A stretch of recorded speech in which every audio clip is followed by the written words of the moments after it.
कोई भी व्यक्ति वर्तमान में यदि ये सोचकर उन आश्रमों में जाता है कि मैं वहां पे जाकर सत्संग सुनूंगा, वो दुनिया का सबसे बड़ा बेबुद्धि वाला इंसान है। क्योंकि तू अपने घर से आश्रम में जाएगा, अगर 100-200 किलोमीटर भी तू दूर है, यदि तू 50 किलोमीटर दूर भी रहता है आश्रम से, क्योंकि आश्रम के पास तो कोई रहते नहीं भगत, कोई 100 किलोमीटर से आएगा, कोई 50 किलोमीटर से आएगा, तो किसी को तो 2 घंटे का टाइम लग रहा है जाने में, किसी को 3 घंटे का, किसी को 1 घंटे का। अरे नालायक, जो समय तू आश्रम में आने जाने में 4 घंटा 3 घंटा जो बर्बाद कर रहा है, अरे उतने समय में तो तू अपने घर पर बैठकर आराम से सत्संग सुन लेगा शांति से। तेरे को तो कोई डिस्टर्ब भी करने वाला नहीं मिलेगा।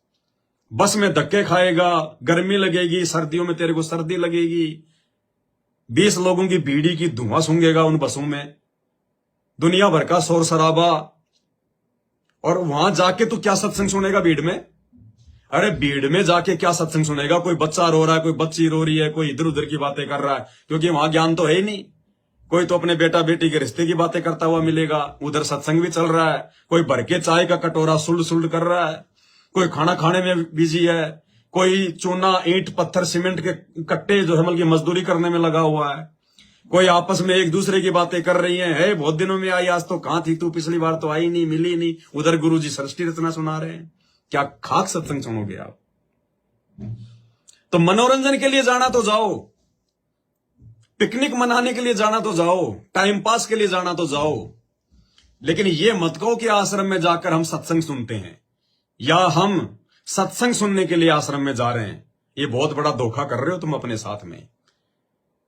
वहां भी तुम्हें वही सत्संग सुनाया जाएगा, एलसीडी में, डीवीडी में या फिर माइक में लगाकर। जो सत्संग ऑलरेडी तुम्हारे घर पर हैं, तुम्हारे मोबाइल में हैं, टीवी चैनलों पर आते हैं, मेमोरी कार्ड में है, वही सत्संग है वहां भी। तुम्हारे गुरुजी जेल से आकर लाइव सत्संग नहीं सुना रहे। अगर गुरुजी आश्रम में बैठे हुए हैं तो चाहे रोजाना जाके सत्संग सुनो, तुम्हें कोई रोकने वाला नहीं है। लेकिन गुरु की गैर हाजिरी में वहां जाना केवल ड्रामा है, ड्रामा। इसलिए भाई और बहनों, इस ऑडियो में परमात्मा ने सतलोक आश्रम मैनेजमेंट हरियाणा वालों के लिए ये बात कही है कि नालायकों, ये गांव गांव में जाकर, घर घर में जाकर सत्संग करने के बजाय उन आश्रमों में जाके मरो।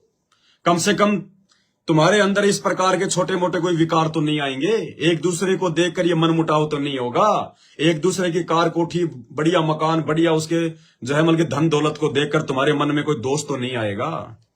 इसलिए एक दूसरे के घर जाने के बजाय उन आश्रमों में जाकर सत्संग सुन लो। कम से कम थोड़ा बहुत तो काल के कहर से, उसके दाव से तुम बचोगे। इसलिए परमात्मा ने इस सत्संग में यह संकेत सतलोक आश्रम मैनेजमेंट हरियाणा वालों के लिए किया है। अब आप और हमारे लिए क्या संकेत है इसमें? आप और हमारे लिए संकेत यह है जिसमें परमात्मा कह रहे हैं कि यह ज्ञान और संगत बहुत जरूरी है, और एक दूसरे के घरों पर ना करके, वरना काल दाव लगा देगा। आश्रम में जाके करो, अच्छे भक्तों की संगति करो, दृढ़ भक्तों की संगति करो। तो आप और हम भाई बहन तो वैसे ही 8 साल से साथ संगति कर रहे हैं। आपस में मिलकर भाई बहनों का अपने गुरुजी के प्रति, भक्ति के प्रति विश्वास को हम बढ़ा रहे हैं। हम ज्ञान आधार से जो दृढ़ हो रहे हैं। घर घर को परमात्मा ने आश्रम बनवा दिया, घर घर को। अब हमारे लिए क्या संकेत है? हमारे लिए आश्रम में जाने का मतलब उन सतलोक आश्रमों में जाने के लिए आदेश नहीं है। हमारे लिए आश्रम क्या है? साथ संगति से जुड़े हुए वो भगत, वो भाई बहन जिन्होंने सतगुरु रामपाल जी भगवान के ज्ञान को आधार बनाकर अपने इस मनुष्य जीवन के मकसद को समझकर कि मेरा मकसद क्या है, मेरा टारगेट क्या है, बच्चे पैदा करना, गुरु बना लिया, 1 घंटा सत्संग सुन लिया, 3 समय की आरती कर ली, बाकी अपना इधर उधर घूमना, यारी दोस्ती, फलाना दिखना, काम धंधे में बैल की तरह लगे रहना, अनावश्यक धन इकट्ठा करना, ये हमारा मकसद नहीं है। हमारा मकसद है कि भाई 30, 40, 50 साल की उम्र तो हो गई, अब मुश्किल से 20, 30 साल की उम्र मान लो, हद मार के। समय बहुत थोड़ा बचा है। अगर भक्ति नहीं बनी, अगर वो प्रेशर नहीं बना भक्ति का, तो यही धक्के खाते रह जाएंगे। एक बार यदि सतगुरु रामपाल जी भगवान के पावन चरण कमल अगर इस धरती से अगर उठ गए, यानी परमात्मा अपनी लीला समाप्त करके यदि सतलोक को जो है वो चले गए, उसके बाद में सतलोक जाने का मौका नहीं है, चाहे कितना सिर पटक लेना, कितने पैर पटक लेना। उनके रहते सहते उनको खुश करके इन बातां के पाइए कर सतगुरु नजर निहाल, राजी करो सतगुरु रूठेनु। कि हम जिस परमात्मा को सतलोक में उठाकर आए हैं काल के साथ, उनको नाराज करके आए हैं, हमने उस परमात्मा को आज भक्ति करके उनकी मर्यादाओं में रहकर अपने जीवन का टारगेट केवल सतलोक की प्राप्ति को बनाकर हमने अपने गुरुदेव के दिल में जगह बनानी, हमने उनको प्रसन्न करना है। उसके लिए मुझे जो भी कुर्बानी देनी पड़ेगी मर्यादा निभाने के लिए, जो भी मुझे ज्ञान आधार से प्यार प्रेम के साथ में जो संघर्ष करना पड़ेगा, अपनी पत्नी से, अपने पति से, अपने सास ससुर से, माता पिता से, समाज से, दुनिया वालों से, अपने काम धंधे वालों से, मैं वो करूंगा। इतना दृढ़ होकर जो भगत साथ संगति से जुड़े हुए हैं, ऊपर से परमात्मा ने हमें समझा दिया कि बेटा भग भोग्या भग उपजय, और भग से बचा ना कोई, जो कोई भग से बचे भगत कहावे सोई। आग पराई आपनी हाथ दिए जल जाए, नारी पराई आपनी भोगे सब कुछ जाए। ये सारी बातें हमें साथ संगतियों से मालूम चली, परमात्मा जी के हमने वो सत्संग सुने, उन सत्संगों में छुपे हुए इन संकेतों को समझा कि भैया ये तो बहुत भयंकर रोग है। कामी क्रोधी कागरे, हरि सुमरे सो हंस कहावे, कामी क्रोधी कागरे। कि जो भगवान की भक्ति करेगा मर्यादा में रह के, वो हंस है, और जो काम क्रोध विषय वासना भोग विलास में पड़ा रहेगा, कहते हैं वो तो कौवा है। भक्ति करते करते भी परमात्मा ने उसको काग की संज्ञा दी है कि कामी क्रोधी लालची इनसे भक्ति ना होए, भक्ति करे कोई सूरमा। सूरमा कौन होगा? जो इन सब चीजों से छुटकारा प्राप्त कर लेगा। कि बाढ़ में जाए, असंख्य युग हो गए ये पति पत्नी के चक्कर में पड़ते हुए, विषय वासना भोग विलास के चक्करों में पड़े हुए। राजा अब्राहिम सुल्तान जैसे ना जाने कितने लाखों जन्म हमने भोग लिए। 16-16 हजार रानियां आप और हमारे भी हो चुकी हैं। ये ना सोचो कि राजा जनक के 10,000 रानियां थी, अब्राहिम सुल्तान के 16,000 थी, फलाने के 5,000 थी। ये सारे जन्म हम भी भोग चुके हैं। अरे मार्कंडे ऋषि जब वो चींटियों के बिल के पास बैठा हुआ था और इंद्र आ गया उधर से, इंद्र ने कहा कि महाराज जी क्या ध्यान से देख रहे हो इन चींटियों को? तो मार्कंडे ने कहा कि इंद्र मैं ये देख रहा हूं कि इनमें से कौन सी चींटी कितनी बार इंद्र की पदवी पर रह चुकी है, देवताओं का राजा रह चुकी है। तो इंद्र को तो बड़ा आश्चर्य आया, पसीने आ गए कि महाराज चींटी और इंद्र? बोले हाँ बेटा, इनमें से केवल एक चींटी ऐसी है जो हजारों चींटियां थी, लाखों चींटियां, उनमें से मार्कंडे ने कहा एक चींटी ऐसी है जो केवल एक बार ही देवताओं के राजा के पद पर जो है रह चुकी है। बाकी चींटियां तो गिनती नहीं है, कोई 100 बार इंद्र रह चुकी है, कोई 1000 बार इंद्र रह चुकी है। पसीने आ गए भाई के। तो भाई और बहनों, आप और हम आत्माएं असंख्य युगों से कितने समय से ये सृष्टि रची हुई है, कितना समय बीत गया हम सतलोक से यहां आए हुए, अरबों खरबों गिनती नहीं है, इतने युग बीत चुके हैं। तब से लेकर ना जाने हमने कैसे कैसे जीवन भोग लिए। हम बड़े बड़े राजा रह चुके, महाराजा रह चुके। परमात्मा कहते हैं कोटि जन्म तू राजा की ना मिटी न मन की आशा, भिक्षुक होकर दर दर घूमिया मिला न निर्गुण रसा। करोड़ों जन्म हमने राजा महाराजाओं के भोग लिए। अब राजा महाराजा कोई एक एक शादी में थोड़े होते हैं संतुष्ट। कोई 10 रानियां बनाता है, कोई 10,000 रानियां बनाई होंगी हमने किसी राजा के जन्म में। मुसलमान घर में जन्म लेके हमने 5-5 बीबियां रखी होंगी, 10-10 बीबियां रखी होंगी। और क्या कहता परमात्मा? लख बर सूरा जूझ ही लख बर सावंत दे, लख बर यति जहान में तब सतगुरु शरणा ले। कि आज तुम जो मेरी शरण में आए हो, परमात्मा कहते हैं कि आज जो तुम सतगुरु की शरण में आए हो ना, ऐसे थोड़ी आए हो। लाखों जन्म तुमने सूरमाओं के भोग लिए, लख बर सूरा जूझ ही लख बर सावंत दे, लख बर सावंत शरीर वाले शरीर तुमने भोग लिए। और लख बर यति जहान में लाख बार तुम हनुमान जैसे बलवान यति रह चुके हो। ऐसे ऐसे जीवन भोगने के बाद आज तुम्हें सतगुरु की शरण प्राप्त हुई है। तो मेरे भाई, उन जन्मों में हमने कितनी ब्याह शादियां की होंगी, कितने हमने जो है कुकर्म किए होंगे। तो ये सारे रस हम भोग चुके हैं। तो इस ज्ञान से, गुरुदेव के सत्संगों से, साध संगति से जुड़कर जब ये बात हमारे दिल में बैठ जाएंगी कि भैया वो 10-10 हजार रानियां, 16-16 हजार रानियां भोग कर भी जब इस पापी मन की संतुष्टि नहीं हुई, तो आज एक स्त्री को भोग कर तू कौन सा पहाड़ पे चढ़ जाएगा, कौन सा तू एवरेस्ट की जो है चोटी पे चढ़ जाएगा, कौन सा भगवान तेरे को की मेडल दे देगा कि बेटा तूने तो बहुत ही महान काम कर दिया।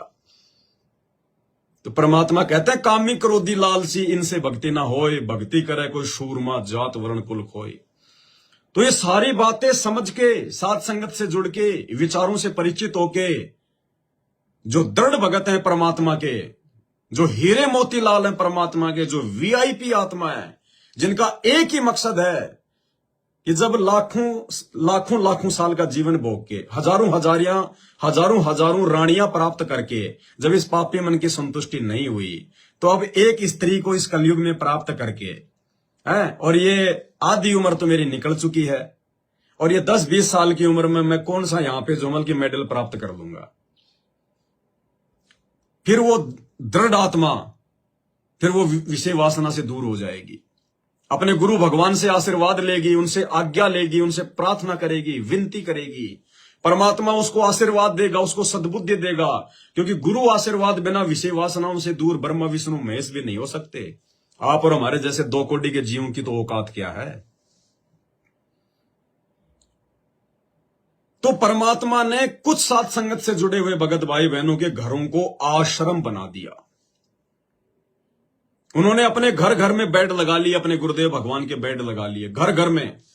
जैसे दास के घर पे मालिक की दया हो रखी है, दास परमात्मा के चरणों में बैठकर, जहां परमात्मा जी का बेड लगा हुआ है, ये बैठकर दास भाई बहनों से लाइव बातें कर रहा है। तो ये आश्रम है, ये आश्रम बन गया, घर रियल आश्रम बन गया। ये आपका गुरु आपके घर पर विराजमान हो गया, आपने अपने गुरु को अपने घर पर विराजमान कर लिया, आपने अपने गुरुजी के लिए बेड लगा दिया अलग से, आप अपने गुरुजी की सुबह शाम चरणों की सेवा करते हो, आप अपने सतगुरुदेव भगवान को 3 समय आप उनको भोग लगाते हो। दूध पीना है तो पहले हमारे गुरुजी को भोग लगेगा, चाहे मंगलाचरण के साथ में लगो। जूस पीना है तो हमारे गुरुजी को भोग लगेगा, पहले 1 गिलास भर के मालिक से प्रार्थना करके रख देंगे हम वहां पे 5 मिनट के लिए मालिक के जोमल की बेड पर, और मालिक से अरदास करेंगे कि परमेश्वर ये बंदी छोड़, ये प्रथम भोग परमेश्वर आपको समर्पित है, परमात्मा हमारे लिए प्रसाद रूप में दीजिए दाता, भले मंगलाचरण करो, उसके बाद हम पिएंगे जूस। सुबह सुबह हम परमपिता परमेश्वर जी को नाश्ते का भोग लगाते हैं, छोटी भोग की आरती के साथ में। ज्यादा ही आपको जल्दी है, कहीं जाना है, तो भले चाहे मंगलाचरण के साथ में लगा दो। फिर हम परमात्मा जी का भोग तैयार करते हैं, भोजन भंडारा 11-12 बजे के आसपास, हलवा राम, जो भी घर में साग सब्जी बनती है, देसी घी का भंडारा बनता है, हम अपने गुरुदेव भगवान को पहले भोग लगाते हैं छोटी भोग की आरती के साथ। उसके बाद हम वो भोजन ग्रहण करते हैं। फल फ्रूट कभी मार्केट से लाए, 2 धाके पहले अपने गुरुजी को भोग लगाएंगे, फिर हम खाएंगे। फिर रात्रि में हमारे भगवान को भोग लगेगा भंडारे का। तो ये आश्रम बन गया आपका घर। गुरुजी की सुबह शाम जो है चरण सेवा, कभी वैसे बैठ गए अपने गुरुजी के पास आके दिन में, उनके चरणों में, उनके बेड पे, उनके चरणों की तरफ अपना जो हम सिर टेक के आराम से बैठ गए, आराम से मालिक के चरणों में अरदास करने लगे, प्रार्थना करने लगे। एक असीम शांति अंदर से, असीम आनंद, क्योंकि परमात्मा कहते हैं जहां जन से महिमा सुनूं वहां मैं गवन करंत, वो तो नगर अमान है जहां मेरे प्यारे संत। और परमात्मा कहते हैं जिस घर में भगवान को भोग लगाया जाता है, परमात्मा भोग प्रसाद ग्रहण करने के लिए अवश्य आते हैं, चाहे उनके लाख भगत लगाएं, चाहे पूरी दुनिया लगाए, क्योंकि सतगुरु रामपाल जी भगवान अनंत कोटि कलाओं के भगवान है। ये कितने ही रूप बना सकते हैं, सूक्ष्म रूप में कहीं भी आ जा सकते हैं। शब्द रूप है परमात्मा, जब चाहे जहां जितने रूप बना के जो है ये प्रकट हो जाए। तो घर आश्रम बन गया हमारा। जिस घर में विषय वासना नहीं है, जिस घर में भोग विलास नहीं है, जिस घर में परमात्मा की भक्ति होती है, तीनों समय की आरती होती है, अखंड देसी घी की जोत जलती है, सुबह शाम परमात्मा को भोग लगता है, उनके चरणों की सेवा होती है, जिस घर में बीड़ी सिगरेट गुटखा मांस शराब वगैरह सेवन करने वाले को अंदर आने भी नहीं दिया जाता। अगर कोई विशेष काम है, कोई प्लम्बर है, कोई इलेक्ट्रीशियन है, और कुछ काम करवाना है, कोई रिपेयरिंग करवानी है, तो मेन गेट पे उसको हाथ जोड़ के प्रार्थना करते हैं, भाई साहब ये मंदिर है जहां पे आप जा रहे हैं, अंदर ये आश्रम है, अगर आपकी जेब में बीड़ी सिगरेट गुटखा कोई खन्नी पान मसाला है, आपसे प्रार्थना है आप जी उसको साइड में यहां पे जो है रख दें, जाते समय आप अपना उठा लें, और आप ये पानी से अपने हाथ धो लीजिए, आप जी अपना मुंह साफ कर लीजिए, कुल्ला वाला कर लो, ये गुटका वटका थूक दो, उसके बाद में आप जी अंदर चल के काम करो। वो भी अचंभित हो जाएगा कि मैं तो 20 साल से ये काम कर रहा हूं, आज तक मैंने कोई ऐसा व्यक्ति नहीं देखा जिसने मेरे को इस प्रकार से कहा हो। वो भी प्रेरित होगा आपसे कि यार इस दुनिया में ऐसे आदमी भी हैं वर्तमान में जो इन चीजों से इतनी जो है नफरत करते हैं। वो भी आपसे जो है प्रेरित होगा। उसके बाद वो आदमी अंदर आएगा, अपना काम करके जाएगा, उसमें कोई दोष नहीं है। आपने उपदेश ले रखा है, और आपके घर में यदि कोई ऐसा निकम्मा है जो गुरुजी का ज्ञान नहीं सुनता, गुरुजी का विरोध करता है, आपका पति है शराब पीता है, गुटखा खाता है, शराब पीता है, मांस खाता है, तो उसमें हमें दोष नहीं है, क्योंकि परमात्मा कहते हैं कबीरा तेरी झोपड़ी गल कटियन के पास, जो करेगा सो भरेगा, तू क्यों भैया उदास। यदि किसी गला काटने वाले के पास, यानी कसाई के दुकान के पास यदि आपका मकान है, और वहां यदि रोज वो बकरे काट रहा है, वो गले काट रहा है उन जानवरों के, और बराबर में आपका मकान है, आप भगत हैं, तो परमात्मा कहते हैं बेटा तेरे को कोई दोष नहीं है, जो कुकर्म करेगा दोष उसको है, तू अपनी मर्यादा अपनी भक्ति का ध्यान रख। तो इस प्रकार से भाई बहनों के घर आश्रम बन चुके हैं, रियल आश्रम। तो साथ संगत वालों के लिए परमात्मा ने यह संकेत किया है उस ऑडियो में कि भाई अब वो समय आ चुका है। पहले जो छोटी छोटी साथ संगतियां हुआ करती थी, आज उस भगत के घर पे साथ संगति है 2 दिन की या 1 दिन की, अगले महीने उस भगत के घर पे है साथ संगति 1 दिन की या 2 दिन की, जहां पे हम लोग जाया करते थे, दास भी जाया करता था, पूरी पूरी रात परमात्मा की महिमा होती थी, उनके शब्द गाते थे, ज्ञान चर्चा होती थी। अब परमेश्वर कह रहे हैं कि बच्चा अब वो समय निकल चुका है, कच्चे पच्चे भगत साथ संगति में भी हैं। ऐसा नहीं है कि साथ संगति से जुड़ के सारे परमात्मा के हृदय में बैठ गए। मालिक ने मौका दिया है, मौका देता है परमात्मा साथ संगति से जोड़कर। साथ संगति से जुड़ते ही ये ना समझ लेना कि ये तो बहुत पक्का भगत है, बहुत अच्छा भगत है। नहीं, साथ संगति तो केवल एक थ्रेसर है जिसके अंदर गेहूं की पूलियां दी जाती है, फिर वो अंदर से वो छलनी होता है, कचरा अलग निकलता है, गेहूं जो है वो अलग निकलता है। तो साध संगति से जुड़ने मात्र से किसी को बहुत अच्छा भगत मान लेना ये मूर्खता है। आंख बंद करके विश्वास नहीं करना किसी के ऊपर, क्योंकि लोग 4-4 साल साथ संगति से जुड़ के, 3-3 साल साथ संगति से जुड़ के भी अपने कर्म फोड़ने के लिए वापस उन्हीं सतलोक आश्रमों में जाके बैठ गए आज। क्योंकि ये परमात्मा का 13वां पंथ है, यथार्थ कबीर पंथ है ये साथ संगति। इसमें तो कोई सूरमा टिक के रह सकता है। सूरमा कामी क्रोधी लालची इनसे भक्ति ना होए, भक्ति करे कोई सूरमा जात वर्ण कुल खोए। कबीर का मार्ग कठिन है नहीं कायर का काम, इस पर चले कोई सूरमा या 8 पहर संग्राम। तो साथ संगति कोई खाला का घर नहीं है जो आए और अपने आप को भगत बना लिया, ठप्पा लगा लिया, 4 दिन साथ संगति का लोगो लगा लिया है, 4 दिन मीठी मीठी बातें कर ली, पवन दास के वीडियो देख लिए तो हम बन गए भगत। बहुत बड़ी गलतफहमी। भगत के लक्षण तो ऑटोमेटिक दिखाई देने लग जाएंगे उसके आचार विचार से, उसके बोलचाल से, उसके व्यवहार से। भगत किसी से अड़ता नहीं है। दास गरीब सकल में साहेब नहीं किसी से अड़ना रे। अगर आप सही और फिर भी यदि आपको कोई गलत साबित कर रहा है तो उसे लड़ो मत, झगड़ो मत, अड़ो मत।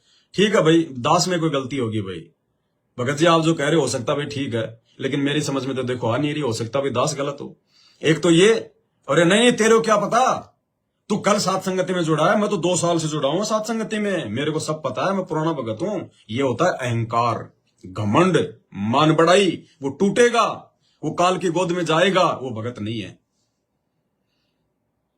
तो इस प्रकार से सभी मर्यादाओं में रहकर जिन भगत भाई बहनों ने विषय वासनाओं से दूरी बनाकर अपने घर में परमात्मा का बेड लगाकर फालतू में रिश्तेदारियों में आना जाना जिन्होंने छोड़ दिया, बाहर का पानी तक नहीं पीते हम। पानी भी अगर लेंगे तो साफ सुथरी जगह से लेंगे या कोई पानी की बोतल लेंगे। पहले अपने गुरुजी को छोटे अंधेव की आरती या मंगलाचरण के साथ में भोग लगाएंगे, उसके बाद हम उस पानी को ग्रहण करेंगे जो बाहर का पानी है। बाहर हम कोई भी फास्ट फूड नहीं खाते, चाउमीन, बर्गर, कचौरी, समोसा, पिज्जा, मैगी, फैगी, कुछ नहीं खाते हम। खाने की इच्छा ही नहीं होती। फिर भी यदि किसी की इच्छा है तो बाहर से कच्चा सामान लाकर अपने घर पर बनाकर खाओ। पहले अपने गुरुदेव भगवान को भोग लगाओ, देसी घी में बनाओ, पहले अपने गुरुजी को भोग लगाओ, चाहे समोसा बनाओ चाहे कचौरी बनाओ, पहले अपने गुरुजी को भोग लगाओ, उसके बाद में आप खाओ, तो वो प्रसाद बन गया हमारे लिए। हम रिश्तेदारियों में नहीं जाते फालतू में। ठीक है, अगर कोई दुख है, कोई परेशानी है, कोई मर गया, बैठने के लिए जाओ, लेकिन सिर्फ थोड़े समय के लिए, तुरंत आ जाओ। ऐसा नहीं अब उसकी 12वीं आ गई, उसका 13वां आ गया, उसको गंगा जी लेके जा रहे हैं, 4-4 दिन आप वहां पे बैठे रहो, 5-5 दिन वहां बैठे रहो। नहीं, मर गया तो मर गया भैया, और जाएगा कहां मर के? गधा कुत्ता बन के यहीं वापस आएगा। कहां गया, कहां मर गया? खाली वो शरीर मरा है, आत्मा थोड़ी मरी है। आत्मा फिर आ जाएगी गधा कुत्ता सुअर बन के वहीं आसपास में। कौन मर गया, कहां मर गया? ये तो हमारा वहम है कि वो मर गया।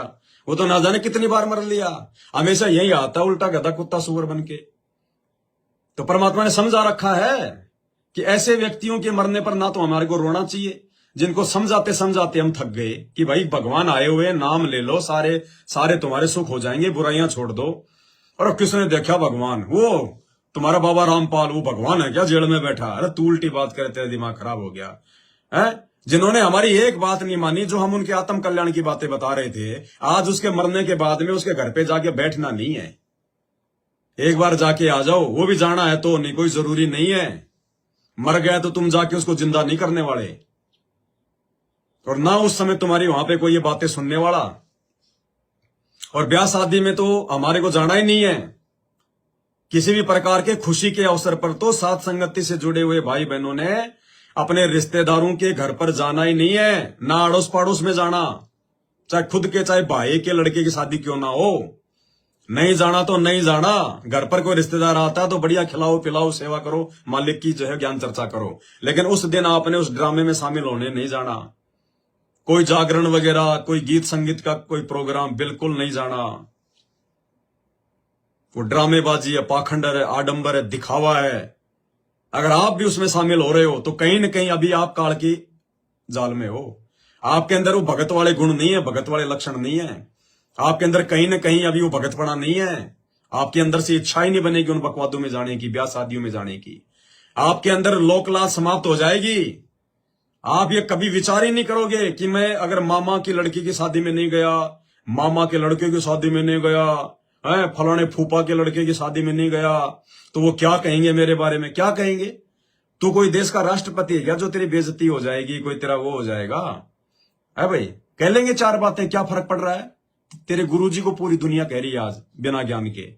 तेरे गुरु के कोई फर्क नहीं पड़ रहा, तो तेरे क्या फर्क पड़ रहा भाई? गुरु वचन को निभाते हुए तो शीश कटाना पड़ जाए, वो भी मतलब सस्ता सौदा है। शीश दिए जो गुरु मिले तो भी सस्ता जान। नहीं जाना, गुरु वचन पे रहना है, भक्ति करनी है। सारी सांसारिक क्रियाएं समझ में आ गई हैं। अपने गुरुजी के मकसद को पूरा करो, उनका सहयोग करो, उनके मिशन में सहयोग दो।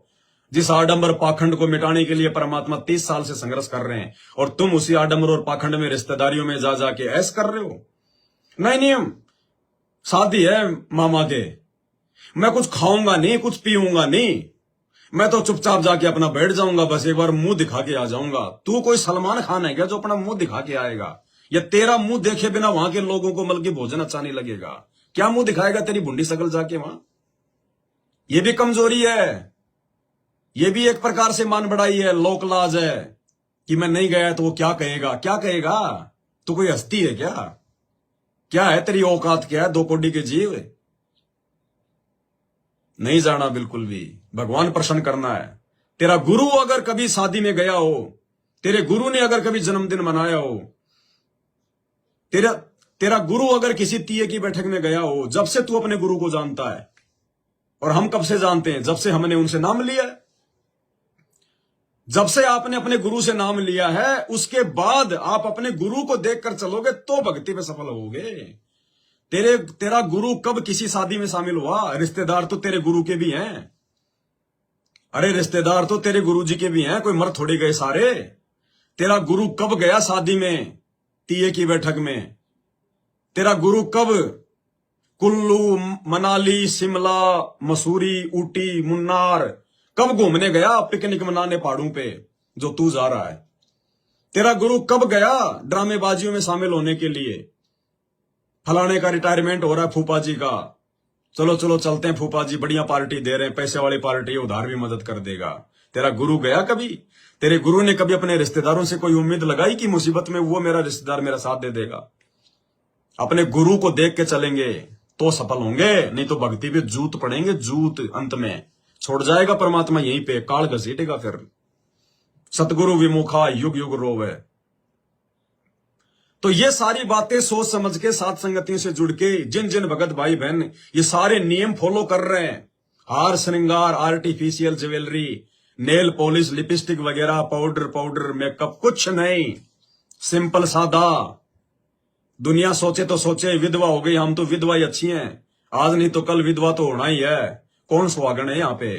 कोई सुहागन है तो बता दे मेरे को। हमने दुनिया के उन तानों को सहन करना है, उनकी व्यर्थ की बातों को अपने दिल पर नहीं लेना है, वो नादान है, अबोध है।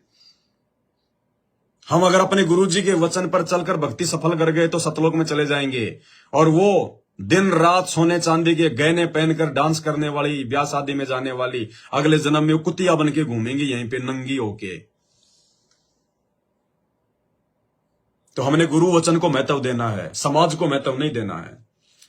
तो इन सभी बातों को सोच समझकर, साथ संगतियों से जुड़कर, साथ संगतियों के सभी रूल को फॉलो करके, जो भगत भाई बहन वर्तमान में भक्ति कर रहे हैं, उनका घर आश्रम है।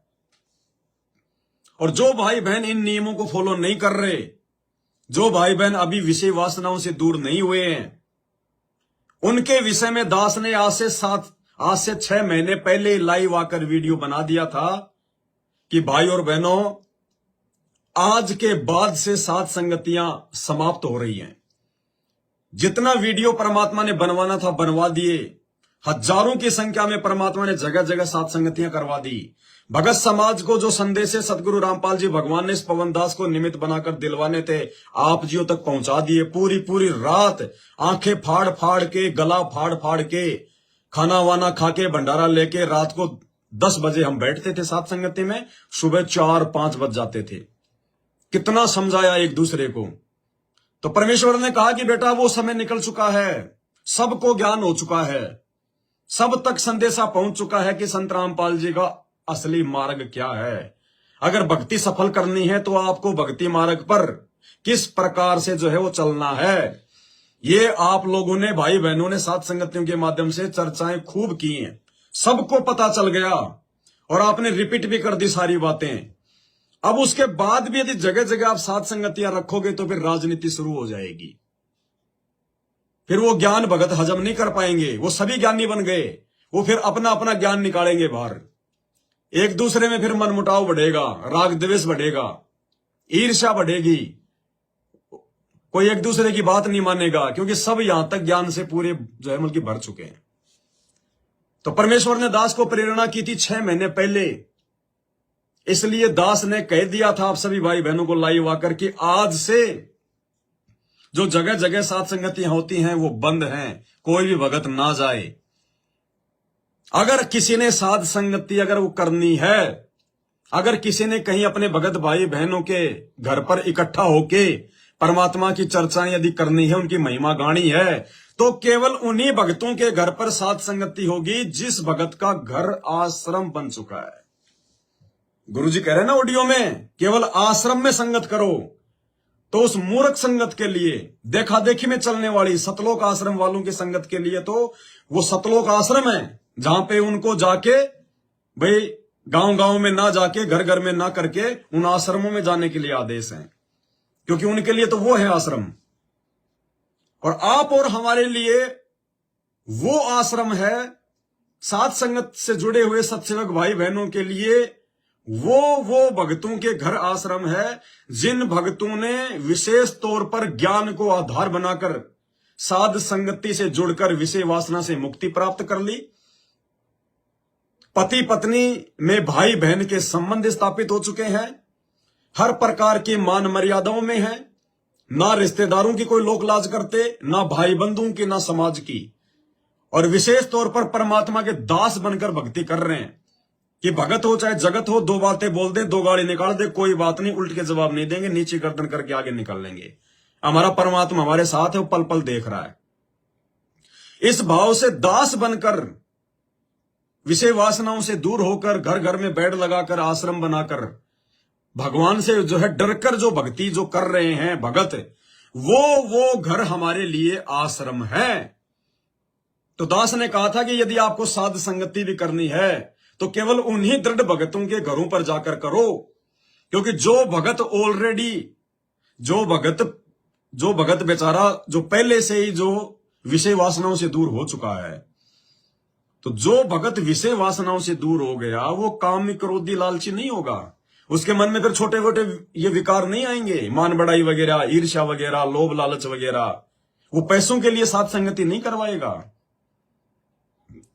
वो केवल भक्तों की सेवा के लिए, ज्ञान चर्चा के लिए साथ संगति करवाएगा। तो ऐसे भगत के आश्रम में जाकर, ऐसे भगत के घर पर यदि 2, 4, 5, 10 भगत इकट्ठे होते हैं, परमात्मा की ज्ञान चर्चा करते हैं, तो उस घर पर विशेष तौर से परमात्मा का आशीर्वाद होता है।